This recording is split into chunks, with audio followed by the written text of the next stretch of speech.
حضرت عثمان غنی فرمایا کرتے تھے میں اپنے گھر کے اندر اپنے غسل خانے میں چار دیواری کے اندر بھی کپڑوں سمیت غسل کرتا ہوں، مجھے حیا کی ہے غسل خانے میں بھی کپڑے۔ اور سنو ایک اور بڑی بات اہم، آپ فرمایا کرتے تھے میری جو محرم عورتیں ہیں نا، محرم پھپھی خالہ، میری جو محرم عورتیں ہیں، فرمایا کرتے تھے میں نے کبھی ان کے بھی چہرے آنکھ بھر کے نہیں دیکھے، ان کے بھی چہرے کبھی میں نے آنکھ بھر کے نہیں دیکھے۔ جو میری محرم عورتیں ہیں پھپھی خالہ، فرماتے تھے ان سے بھی جب بات کرتا ہوں تو میں چہرہ جھکا کے۔ ہمارے ہاں تو کزن ایک دوسرے سے سلام لیتے ہیں، لڑکیاں لڑکے کزن ایک دوسرے سے سلام لیتے ہیں۔ بچیاں آیا کرتی تھی تو میری کبھی کبھی مجھے بتایا جاتا تھا، میں نے ایک پابندی لگا دی، بچیاں جب مدرسے میں آتی تھی کہ جو دور سے بچی آئے اس کو جس آدمی کا نام لکھا ہو بتایا جائے وہی لینے آئے۔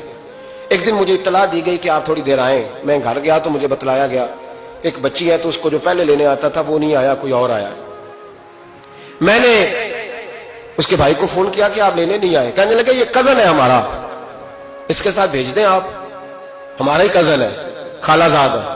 میں نے کہا یار آپ کہاں ہو؟ کہنے لگے مجھے 20-25 منٹ لگ جائیں گے۔ تو میں نے کہا ابھی کلاسیں بھی جاری ہیں تو آپ ہی آ جانا خود ہی۔ میں نے کہا سب آپ بھیج دیں، مجھے اعتبار ہے اس پہ۔ میں نے اس کو ایک بات کہی جو آپ کو بھی کہتا ہوں، میں نے کہا یار تمہیں اعتبار ہے تو اللہ رسول کو اعتبار کیوں نہیں؟ انہوں نے کیوں غیر محرم بنایا؟ عجیب تماشا ہے، مجھے پھپھی ذات پہ، خالہ ذات پہ، ماموں ذات پر اعتبار ہے، نبی پاک کو کیوں نہیں؟ آپ کو زیادہ پیار ہے لوگوں سے یا نبی پاک کو امت سے زیادہ پیار ہے؟ کیا مطلب تماشا ہے، کیا مزاج بنا لیا میں نے اور آپ؟ نبی پاک نے ایک شخص پر اعتبار نہیں کیا پر میں اس سے پردہ کرو، آپ نے اور میں نے کیسے کر لیا؟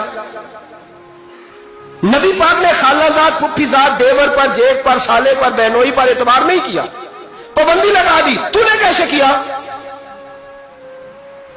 تیرے دل میں زیادہ درد آیا ہے، تو زیادہ دین کو سمجھنے لگا ہے، انسانیت زیادہ اچھل آئی ہے تیرے اندر، اعتبار کیا ہوتا؟ یاد رکھنا دنیا میں جتنے گھر تباہ ہوئے ان لوگوں کی وجہ سے نہیں ہوئے جن پر اعتبار نہیں تھا، ان کی وجہ سے ہوئے جن پر اعتبار تھا۔ گھر کا بیٹی لنکا ڈائے، باہر والے آ کے کبھی بھی گھر میں کوئی نقب زنی نہیں کرتے، جب بھی کرتے ہیں اعتبار والے کرتے ہیں۔ میرے رسول پاک علیہ الصلوۃ والسلام کی وہ ازواج جن پر اللہ کو اتنا اعتبار ہے کہ رب کہتا ہے میرے محبوب کی بیویوں تمہاری جیسی دنیا میں دوسری ہے ہی کوئی نہیں، اللہ کو اتنا اعتبار ہے۔ لیکن ایک نابینا صحابی آئے تو حضور کی دو ازواج بیٹھی تھی تو نبی پاک نے فرمایا پردہ کرو، یا رسول اللہ وہ تو نابینا ہے۔ فرمایا تمہیں تو نظر آ رہا ہے نا، تمہاری آنکھیں تو کھلی ہوئی ہیں، حضور کو اعتبار نہیں تھا، بس کر دے۔